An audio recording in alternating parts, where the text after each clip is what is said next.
Purposely. Your life, God's purpose. Listen at onpurposely.com. My family and I have taken a lot of road trips through the years. We've driven to the mountains of Colorado and Utah. We've traveled to the beaches of Texas. We've headed to one of our favorite places of all, which is a lake in Indiana, where we love to spend some long summer days.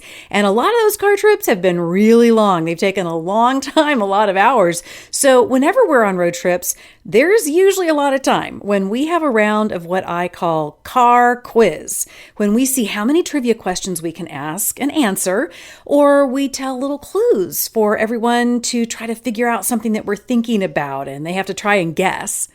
I'm Julie Lyles Carr, and this is God on the Go from the Purposely Podcast Network, where I'm here to help you make the minutes matter. And you and I, we've been on a road trip together over the last few weeks as you've tuned in on your way to school or activities. So today, I thought we'd have our own version of car quiz. So let's see how much you remember from the last few weeks as we've talked about all the new you're experiencing. New situations, new people, making new friends, getting used to new routines, setting new goals, dealing with new emotions. What do you notice in all of that? You've been dealing with a whole lot of new. Now, if you haven't already listened to the previous episodes here on God on the Go, then take a few minutes to go back and listen, because I've got some questions for you that are going to come straight from those episodes and from the texts that we send out. Which reminds me, if you're not yet on our texts, just text the word GO, that's G-O, to 89419, and we'll send you lots of great extras to go with each episode. Okay, so are you ready to test your memory? Here we go. Okay, here's the first question. What is something that is usually small that took two guys to carry it when Joshua and Caleb went to look at a new land? Are you ready? Do you remember? If you said grapes, you're right. We talked about two guys in the Old Testament named Joshua and Caleb who were in a new situation, exploring a land they had never seen before. And one of the things that really stood out to them was the size of the grapes in this new land. They were huge. Okay, how'd you do? Are you ready for the next question? All right. Guess how many people scientists say you will meet in your lifetime? Do you remember the answer to this?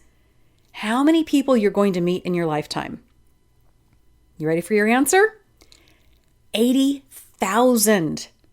How wild is that? You might feel like you've already met a whole bunch of new people this year, but it's probably a pretty small number compared to who all you'll meet over the next few years. 80,000 is a lot of people. Okay, up next. What are two things you can do to start making friends? Do you remember this one? It's really easy. Smile and share. Did you get it? And have you been trying it? How's it going? Are you making some new friends by smiling and sharing? I sure hope so. Okay, here's another one. How long does it take to build a new habit, or how long does it take you to get used to a new routine? Do you remember this? How many days does it take? Okay, here's the answer. Scientists now say it takes about 66 days. So be patient with yourself. If you feel like it's still taking you a while to get into the swing of things with your new team or your new teacher or your new classes, that's okay. It takes a couple of months for new things to start to feel a little more familiar. Okay, last one. You ready? What's one of the best ways to help you get to a new goal? If you said write it down, you're right. When we write down our goals, science shows that it helps us get to reach those goals, which is a pretty awesome thing. So write down those goals that you have. Okay, so how'd you do? How'd everybody in the car do?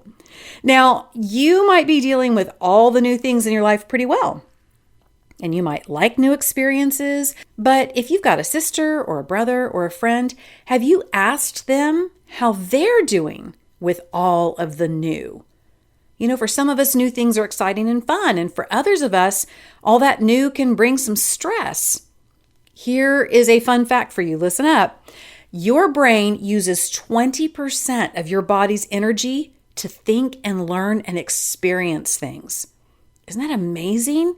As much energy as your body needs to run and play and do your chores and all that kind of stuff, Your brain still needs to use about 20% of your body's energy, and your brain works even harder when you're learning something new. So if you feel like all the new in your life takes a little more energy and gives you a lot more feelings, you're right, it does.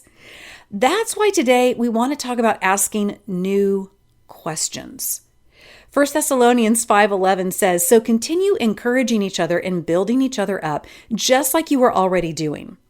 You know, for us to be able to encourage each other, for us to be able to share how we're feeling so far this year, what we're thinking about our classes and friends and activities, we've got to ask each other about it. Here are some new questions that you can ask each other today.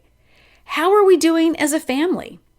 What things are making you feel anxious? What do you need support on? What is something you're excited about? Is there a way I can help you or encourage you? When we take the time to ask each other some new questions, we can be more encouraging to each other. We can be more helpful. So take some time right now as you're headed to school or practice to ask each other some new questions. Make up your own version of Car Quiz and ask each other how you're doing right now with all of the new. God on the Go is sponsored by George Fox University, where each student will be known personally, academically, and spiritually. I'll see you next week.